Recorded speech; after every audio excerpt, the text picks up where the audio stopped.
Hello बच्चों, कैसे हैं आप सब। Welcome to the academy. आज बच्चों हम एक खास टॉपिक को लेकर के आए हैं, एटॉमिक स्ट्रक्चर पार्ट 3।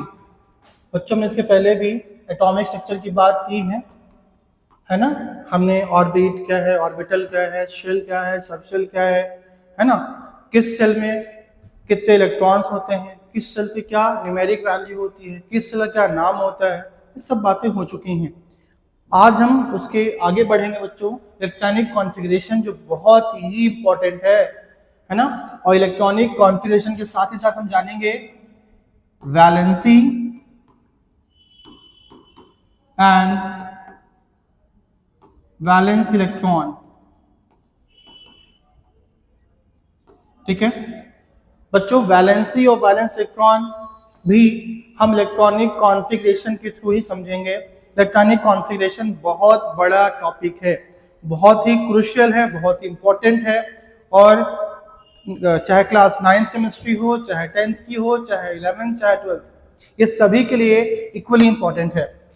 बच्चों हम आगे बात करेंगे इलेक्ट्रॉनिक कॉन्फ़िगरेशन में। बस एग्जाम्पल है सोडियम। बच्चों सोडियम का एटॉमिक नंबर क्या होता है? 11 होता है। ठीक है, और सोडियम का एटॉमिक नंबर 11 होता है।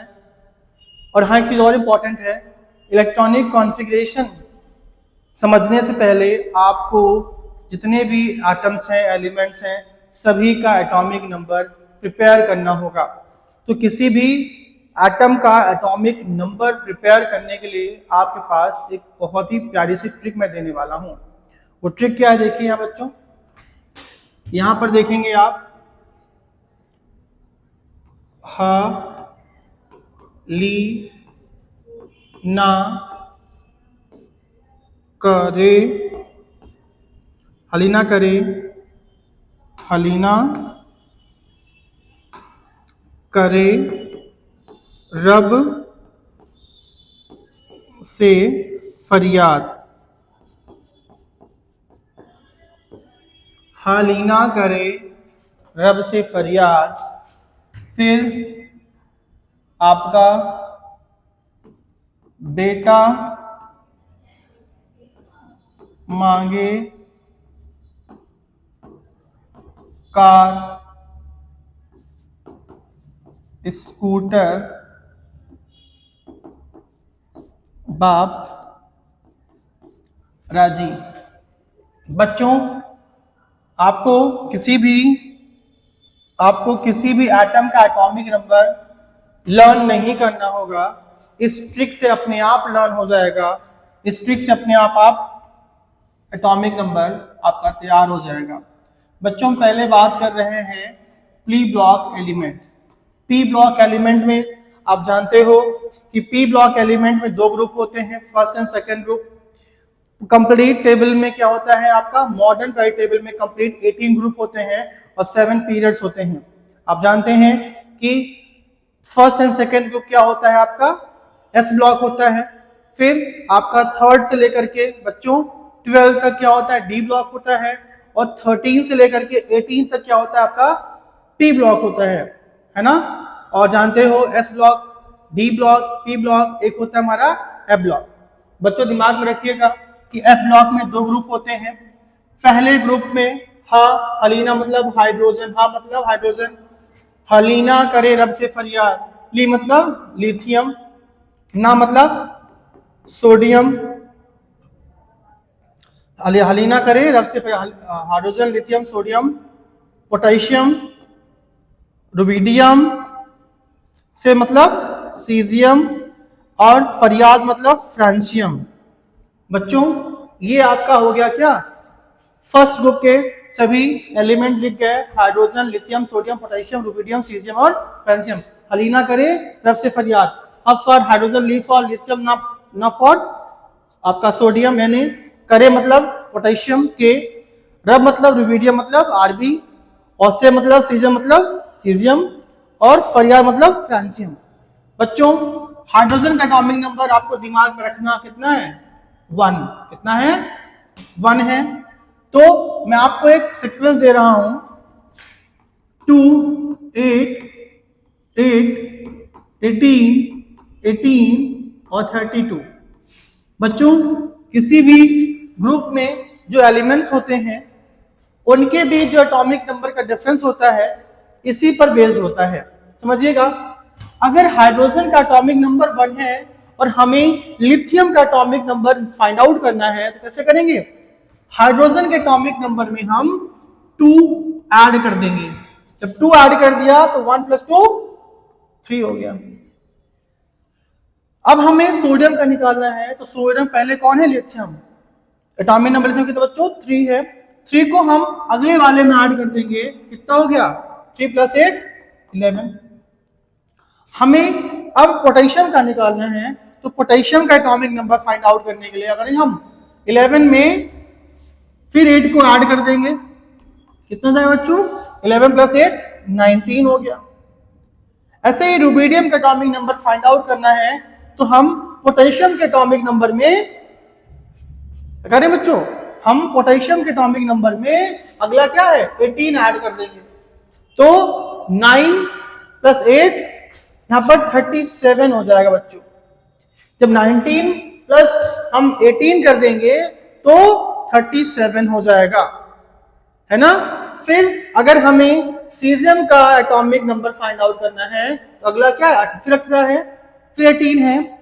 हम क्या करेंगे? 37 रुबिडियम के एटॉमिक नंबर में 18 ऐड कर देंगे तो 8 + 7 बच्चों 55 हो जाएगा। 55 हो जाएगा। ओके, बात समझ में आई कि नहीं बच्चों? आई आपको? ठीक है, 55 हो जाएगा यहाँ पे। फिर हम फ्रांसियम क्या करेंगे? फिर हम 32 ऐड कर देंगे।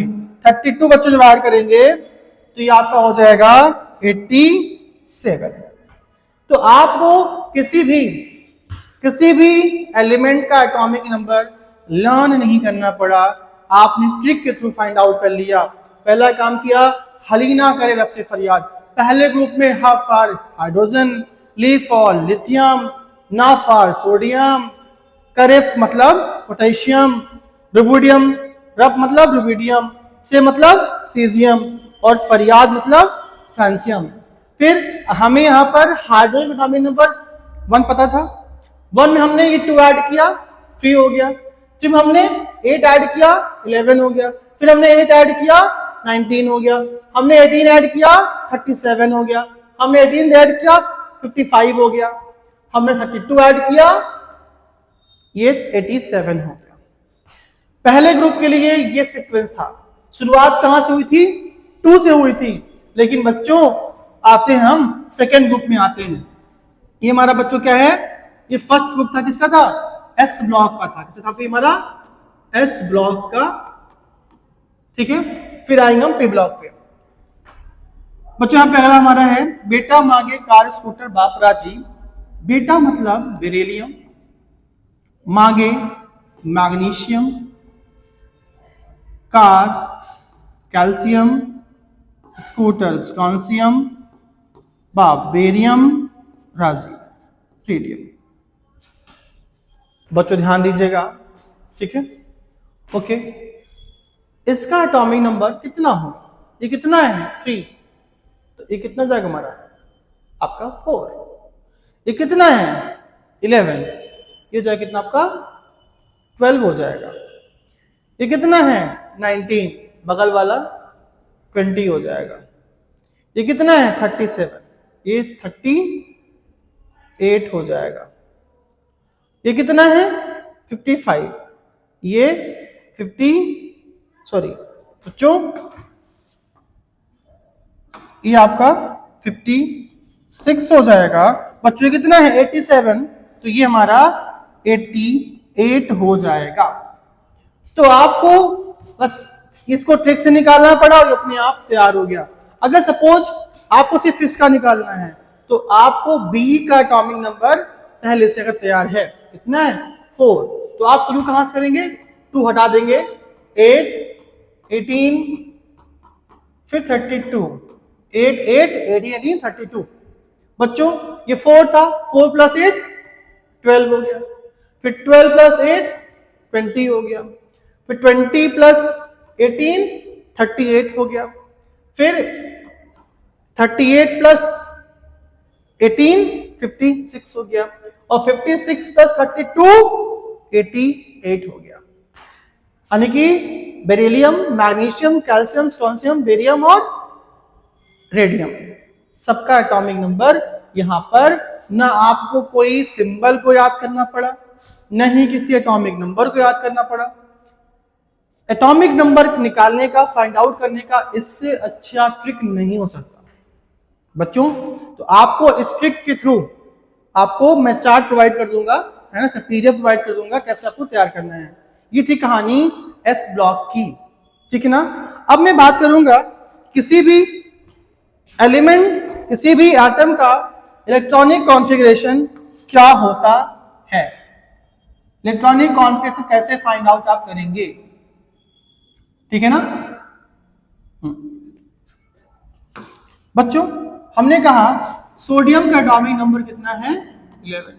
हमने कहा कि आपको इसका इलेक्ट्रॉनिक कॉन्फ़िगरेशन फाइंड आउट करना है। तो आप जानते हो, मैंने पिछली क्लास में बता रखा है, मैंने पिछली वीडियो में बता रखा है कि किसी भी एटम के चारों ओर क्या होता है, ऑर्बिट होता है, हम शेल भी कहते हैं। और इलेक्ट्रॉन्स कहाँ होते हैं, उस शेल में होते हैं। शेल कितने होते हैं आपके,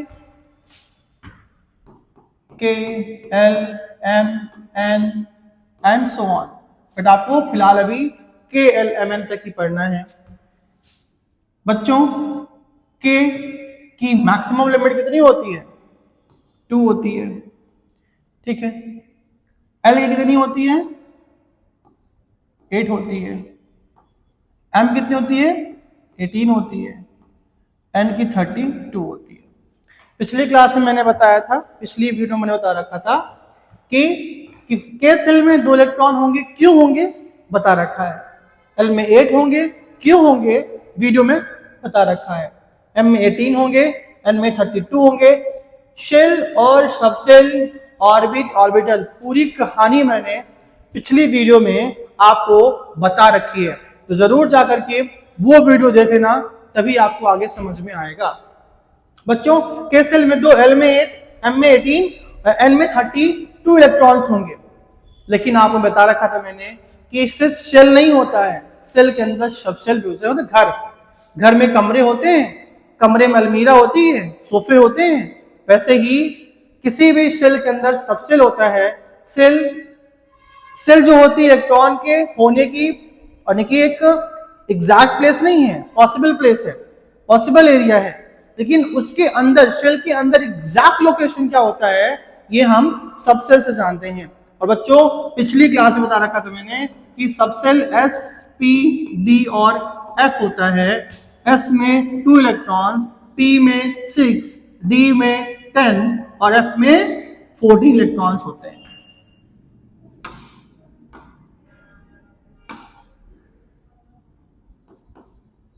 ठीक है बच्चों, ये कहानी होती है।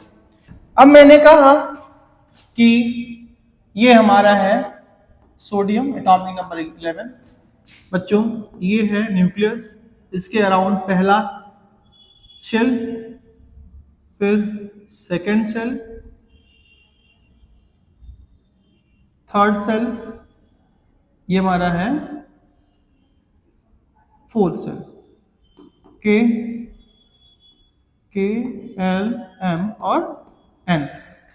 बच्चों हम डिवाइड करेंगे कि के शेल में इलेक्ट्रॉन, ध्यान रखना कि बच्चों जैसे हम न्यूक्लियस से दूर जाते हैं तो ऑर्बिट की एनर्जी लेवल बढ़ती चली जाती है। यानी कि सबसे कम एनर्जी लेवल के की होगी, उससे ज्यादा एल की होगी, फिर एम की होगी, फिर एन की होगी। बच्चों अफवाउ रूल कहता है कि किसी भी एटम में इलेक्ट्रॉन्स पहले कहां जाएंगे, लोअर एनर्जी लेवल में। अगर उससे बचता है तो कहां जाएंगे, हायर एनर्जी लेवल में। बेटा के क्या है, सबसे लो एनर्जी लेवल है, मतलब जो 11 इलेक्ट्रॉन है उनमें से इलेक्ट्रॉन पहले कहां जाएंगे, के में जाएंगे। और के में कितने जाएंगे बच्चों, के की कितनी कैपेसिटी है, 2 की है, तो पूरा दिया जाएगा, तो 2 दे दिया गया। फिर बच्चों क्या हमारा है, ऊपर कौन है, एल। इलेक्ट्रॉन अब कहां जाएंगे, एल में जाएंगे। और पीछे आपने पढ़ रखा है कि एल में कितनी कैपेसिटी होती है, मैक्सिमम 8 की। इसको 8 दे दिया गया। बच्चों क्या बच्चा KLM आया। बच्चों m की मैक्सिमम कितनी इलेक्ट्रॉन होल्ड करने की कैपेसिटी होती है बच्चों? 18 की होती है। लेकिन यहां पर बचे नहीं ना, पूरे इलेक्ट्रॉन सोडियम में कितने हैं? 11 है। 2 K को चला गया, 8 L को चला गया, कितना बचा? 1 बचा। तो m में कितना जाएगा बच्चों? सिर्फ 1 इलेक्ट्रॉन जाएगा। अभी आपने पढ़ा कि अभी आपने बच्चों पीछे पढ़ा क्या कि K की कैपेसिटी 2 होती है, L की 8 होती है, M की 18 होती है। यानी बच्चों M की मैक्सिमम लिमिट क्या होती है? 18 होती है। यानी कि M को जब 18 इलेक्ट्रॉन मिल जाएंगे तो वो फुलफिल हो जाएगा, यानी कि वो कंप्लीट हो जाएगा, यानी कि वो स्टेबल हो जाएगा। लेकिन यहां पर क्या हुआ बच्चों? यहां पर यह हुआ कि M को 18 की बजाय सिर्फ और सिर्फ 1 इलेक्ट्रॉन मिल रहा है। आप सोचिए कि अगर आप 20 रोटियां खाते हो या 10 रोटियां खाते हो, तो अगर आपको 10 खाने की आपकी क्षमता है, कैपेसिटी है, और आपको मैं 4 रोटियां दूं या 1 रोटी दूं, तो क्या आपकी भूख मिट जाएगी? क्या 1 रोटी खा करके आप चैन की नींद सो लेंगे? नहीं सो पाएंगे। आपकी भूख खत्म नहीं हो पाएगी, यानी कि आप स्टेबल नहीं हो पाओगे, यानी कि आप अनस्टेबल ही रहोगे। इसीलिए बच्चों सोडियम क्या है? बहुत ही हाईली रिएक्टिव होता है। सोडियम सबसे खतरनाक एलिमेंट है। सोडियम जैसे सोडियम को पानी में फेंको क्या करता है? ब्लास्ट हो जाता है। सोडियम को हवा में रख दो, बर्न हो जाता है। क्यों? इसीलिए क्योंकि सोडियम के सबसे लास्ट शेल में, बच्चों सोडियम में पूछूं कितनी शेल है, तो KL और M। N शेल सोडियम में नहीं है। ठीक है, शेल क्या होता है? इलेक्ट्रॉन के होने की जगह है। जब इलेक्ट्रॉन ही नहीं है तो N शेल भी नहीं है। बच्चों सोडियम का, अब मैं पूछूं कि भाई बताओ कि सोडियम का वैलेंस इलेक्ट्रॉन कितना होगा?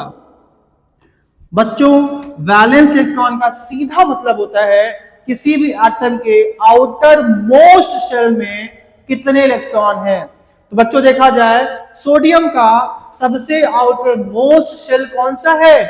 M शेल है। यानी कि M शेल में 1 इलेक्ट्रॉन है। यानी कि मैं पूछूं कि सोडियम का वैलेंस इलेक्ट्रॉन कितना होता है, कितना है, क्या बताइएगा? 1। क्यों भाई? वैलेंस इलेक्ट्रॉन का सीधा मतलब होता है किसी भी एटम के सबसे आउटर मोस्ट शेल में कितने इलेक्ट्रॉन हैं। तो सोडियम की देखा ना आपने कि आउटर मोस्ट शेल में 1 इलेक्ट्रॉन है। K में 2 इलेक्ट्रॉन है बच्चों, K में 2 इलेक्ट्रॉन है, एक इधर एक इधर। L में 8, 2, 2, 4, 6, 8। और M में कितने हैं? सिर्फ 1 इलेक्ट्रॉन है। ये ज्योमेट्रिकल हो गया, ये नॉर्मल वे हो गया। ठीक है ना? तो बच्चों दिमाग में रखिएगा K में, लेकिन आप जानते हो कि ये हमारा कंप्लीट इलेक्ट्रॉनिक कॉन्फ़िगरेशन नहीं है, ये हमारा जनरल इलेक्ट्रॉनिक कॉन्फ़िगरेशन है। लेकिन जब हम जाएंगे क्वांटम नंबर पर जाएंगे तो हमें सभी क्वांटम नंबर देखने होंगे। यानी हमें खासकर 2 देखना होगा, एक होता है प्रिंसिपल क्वांटम नंबर, एक होता है एजीमुथल क्वांटम नंबर। तो हम वो बातें करेंगे आगे चल करके बच्चों, लेकिन फिलहाल हम बात कर रहे हैं किसकी? वैलेंस इलेक्ट्रॉन एंड वैलेंसी की। तो बच्चों सोडियम का वैलेंस इलेक्ट्रॉन कितना है? 1 है। अब मैं बात करूंगा कि सोडियम की वैलेंसी कितनी होती है। What is the valency of sodium? Sodium की वैलेंसी बच्चों क्या होती है? तो सोडियम की वैलेंसी कितनी होगी आप कैसे जानिएगा? आगे समझिएगा बच्चों। एक होता है ऑक्टेट रूल। क्या होता है? Octet rule. ऑक्टेट कहता है कि किसी भी एटम को स्टेबल होने के लिए उसके आउटर मोस्ट शेल में 8 इलेक्ट्रॉन होना चाहिए।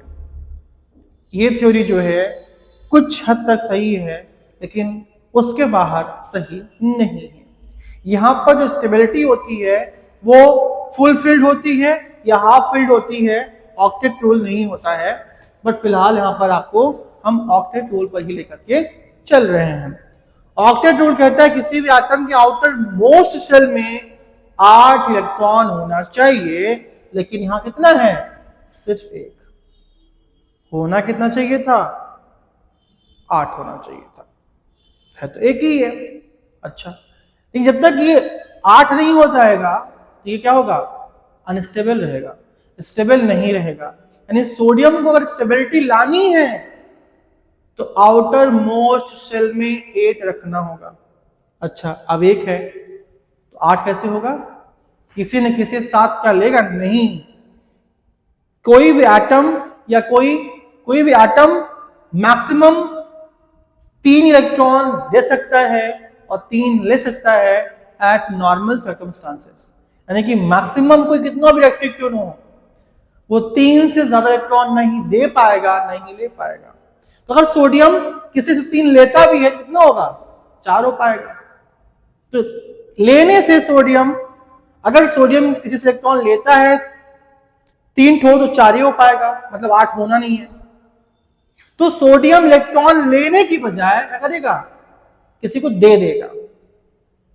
और जब इलेक्ट्रॉन किसी को दे देगा तो आउटर मोस्ट शेल जो M है वो खत्म हो जाएगी। यानी कि सोडियम का आउटर मोस्ट शेल क्या बचेगा? फिर L बचेगा। यानी कि सोडियम एक इलेक्ट्रॉन दे करके स्टेबल हो जाता है और उसे कहते हैं हम सोडियम पॉजिटिव आयन। क्या बोलते हैं हम लोग? Sodium positive ion. Sodium positive ion क्यों बनाता है? मतलब सोडियम मेटल क्यों है? सोडियम एक मेटल है और मेटल का मतलब सीधा होता है कि इलेक्ट्रॉन देने वाला एटम। दुनिया का हर वो एटम जो एलिमेंट जो इलेक्ट्रॉन देता है, डोनेट करता है, वो कौन है? मेटल है। इसीलिए हाइड्रोजन, बच्चों इसीलिए हम हाइड्रोजन को sometime as a metal treat करते हैं, sometime as a non metal, क्योंकि सोडियम हाइड्रोजन इलेक्ट्रॉन देता भी है कभी कभार कंडीशन होने पर और लेता भी है कंडीशन आने पर। इसीलिए सोडियम को हम आज भी कहते हैं वेगाबॉन्ड एलिमेंट, मतलब आवारा। हाइड्रोजन आवारा है। सोडियम की प्लेस आज तक फिक्स नहीं हो पाई है, न ही वो S ब्लॉक में आता है, न ही वो P ब्लॉक में आता है, D में तो उसको आना ही नहीं है। और जो कहीं का नहीं उसे हम कहते हैं आवारा, वेगाबॉन्ड। मतलब हाइड्रोजन क्या है? हाइड्रोजन एक आवारा खाना बदोश है जो कहीं भी घूमता रहता है। ठीक बच्चों, दिमाग में रखिए ये बात। तो सोडियम क्या करेगा? आउटर मोस्ट शेल में 8 इलेक्ट्रॉन करने के लिए अपनी आउटर मोस्ट शेल ही खत्म कर देगा, क्योंकि आउटर मोस्ट शेल कौन सा? M शेल है, उसमें इलेक्ट्रॉन एक ही है, 8 एक से हो नहीं पाएगा। क्या करेगा? एक इलेक्ट्रॉन जो लास्ट में बचा है उसको वो डिलीट मार देगा और क्या बनेगा? Sodium positive. और बच्चों सोडियम पॉजिटिव में क्या होगा? सिर्फ 2 शेल बचेगी, K और L, K में 2, L में 8। मतलब सोडियम का संसार सुखी हो गया, सुखी संसार में सोडियम पहुंच गया। सोडियम ने स्टेबिलिटी गेन कर ली। और स्टेबिलिटी गेन करना ऐसे ही होता है जैसे कोई शादी कर ले, जैसे कोई एक महंगा सा फ्लैट खरीद ले, जैसे कोई यूपीएससी का एग्जाम क्वालिफाई कर ले, जैसे कोई बच्चा आईआईटी क्रैक कर जाए, नीट क्रैक कर जाए। से आप इंसानों को नीट, जेई, यूपीएससी, कार खरीदना, फ्लैट खरीदना अच्छा लगता है, खुशी मिलती है। वैसे ही सोडियम को स्टेबिलिटी गेन करने में खुशी मिलती है। और सोडियम ने स्टेबिलिटी गेन कैसे की? अपना एक इलेक्ट्रॉन डोनेट करके। मतलब एक इलेक्ट्रॉन डोनेट किया तो शेल खत्म हो गई। और ऑक्टेट रूल कहता है कि अगर आउटर मोस्ट शेल में 8 इलेक्ट्रॉन है महोदय, तो वो एटम क्या होगा, स्टेबल होगा। तो सोडियम स्टेबिलिटी गेन करने के लिए लास्ट की सेल में 8 कर लिया है, क्योंकि एक पीछे वाले सेल में दिखा ना एल में ऑलरेडी 8 है, तो 8 तो है ही है, यानी 1 हटाते ही सोडियम भाई साहब क्या हो गए, यूपीएससी क्रैक कर गए, आईआईटी जेई क्रैक कर गए। बच्चों अगली कहानी आती है किसकी, मैग्नीशियम की, जिसका एटॉमिक नंबर बच्चों क्या होता है, 12 होता है। बच्चों मैग्नीशियम की बात की जाए तो वही कहानी होगी, एक न्यूक्लियस, फिर के शेल, फिर एल सेल, फिर एम सेल, फिर एन सेल। ठीक, किसी भी सेल, किसी भी एटम में मैक्सिमम एन तक सेल होनी है। ठीक है, आगे हो सकती है, मैं इन्हें कुछ लोग ना कहते हैं भैया के एल एम के आगे हो सकता है, पॉसिबल है, लेकिन फिलहाल आपके लिए इतना ही काम की चीज है। ठीक है बच्चों, आप जानते हो कि हम आप क्या करेंगे, इलेक्ट्रॉनिक कॉन्फ़िगरेशन करेंगे। इलेक्ट्रॉनिक कॉन्फ़िगरेशन का साफ और सीधा मतलब होता है किसी भी एटम के इलेक्ट्रॉन्स का उनके रिस्पेक्टिव ऑर्बिटल में डिस्ट्रीब्यूशन करना, सिंपल सी कहने को बंटवारा करना। किसी भी एटम के इलेक्ट्रॉन्स का बंटवारा करना, उनको डिस्ट्रीब्यूट करना उनके रिस्पेक्टिव शेल या सब शेल में। बच्चों के मतलब के शेल में मैक्सिमम 2 आएगा, 2 दे दिया। एल में मैक्सिमम 8 होगा, दे दिया। के एल एम में कितना बचा, मैक्सिमम 18 होता है, लेकिन 18 तो था नहीं, 12 था, 2 के को चला गया, 8 एल को चला गया, फिर एम को 2 ही बचा। आप जानते हैं एम की वैल्यू कितनी होती है, एम की कैपेसिटी कितनी होती है, 18 होती है, और 18 में कितने मिल रहा है, 2 मिल रहा है, मामला खराब हो गया। तो किसी भी एटम के आउटर मोस्ट शेल में 8 होना चाहिए, कितना है, 2 है। तो जो काम सोडियम ने किया वही काम ये भी करेगा। क्यों करेगा भाई, अगर इसको 8 करना है तो किसी से ले तो पाएगा नहीं, क्योंकि कोई भी एटम मैक्सिमम 3 इलेक्ट्रॉन देता है। अगर मैग्नीशियम को आउटर मोस्ट शेल में हम 3 इलेक्ट्रॉन कैसे भी करके दे भी देते हैं तो 5 ही ना होगा, 8 तो हो नहीं पाएगा, इसको होना तो 8 ही है। तो इसको 8 होने के लिए, आउटर मोस्ट शेल में 8 होने के लिए क्या करेगा, ये इस 2 को दान दे देगा, जा भाई तू ऐस कर, जा तेरा सुखी संसार हो, इसको भेज देगा। और मैग्नीशियम क्या करे बच्चों, मैग्नीशियम 2 पॉजिटिव बनाएगा, मतलब मैग्नीशियम ने 2 इलेक्ट्रॉन दिया, मतलब Mg2 पॉजिटिव लिखेंगे हम, और के सेल में 2 है, एल में 8 है। मतलब मैग्नीशियम ने भी सोडियम की तरह ही अपनी अंतिम शेल को खत्म करना सही समझा। अंतिम सेल खत्म कैसे हुआ, जो अंतिम सेल में इलेक्ट्रॉन था उसको डोनेट कर दिया। इलेक्ट्रॉन डोनेट करते ही सेल का बच्चों क्या हो गया, सेल का भी खात्मा हो गया, सेल समाप्त हो गया। और सेल समाप्त होते ही मैग्नीशियम भाई साहब को सुखी संसार मिल गया, बेचारे क्या हुए, स्टेबल हो गए। उनके आउटर मोस्ट शेल में कितना इलेक्ट्रॉन बचा, 8 बचा। और इसी तरीके से हम मैग्नीशियम क्या बोलते हैं, मेटल बोलते हैं। तो सोडियम भी मेटल है, क्यों है, कि सोडियम इलेक्ट्रॉन डोनेट करता है। मैग्नीशियम भी क्या है, मेटल है, क्योंकि मैग्नीशियम भी इलेक्ट्रॉन डोनेट करता है भाइयों। ठीक है मित्रों, आगे बढ़ते हैं हम लोग। तो ये कहानी थी किसकी, शेल की। लेकिन बच्चों अभी पिक्चर बाकी है।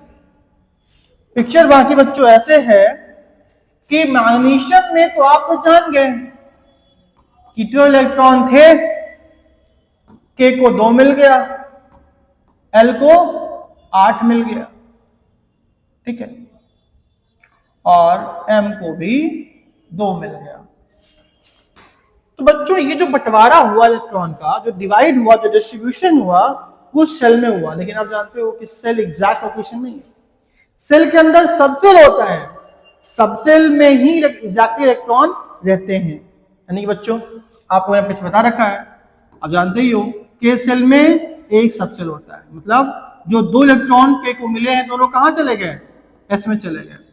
और बच्चों एल में कितने होते हैं, एल सेल में एस और पी होता है, मतलब जो 8 यहाँ आया है 8 में से 2 एस को जाएगा और 6 पी को जाएगा। और बच्चों एम में कितने होते हैं, एस पी और डी, एस पी और डी 2 ही मिला है ना, 2 कहाँ जाएगा, एस में जाएगा। मतलब मैग्नीशियम में अभी भी एम शेल में जो पी सब सेल और डी सब सेल अभी ये खाली है, ठीक है ना। इसकी कहानी हम बताएंगे आपको अगली वीडियो में।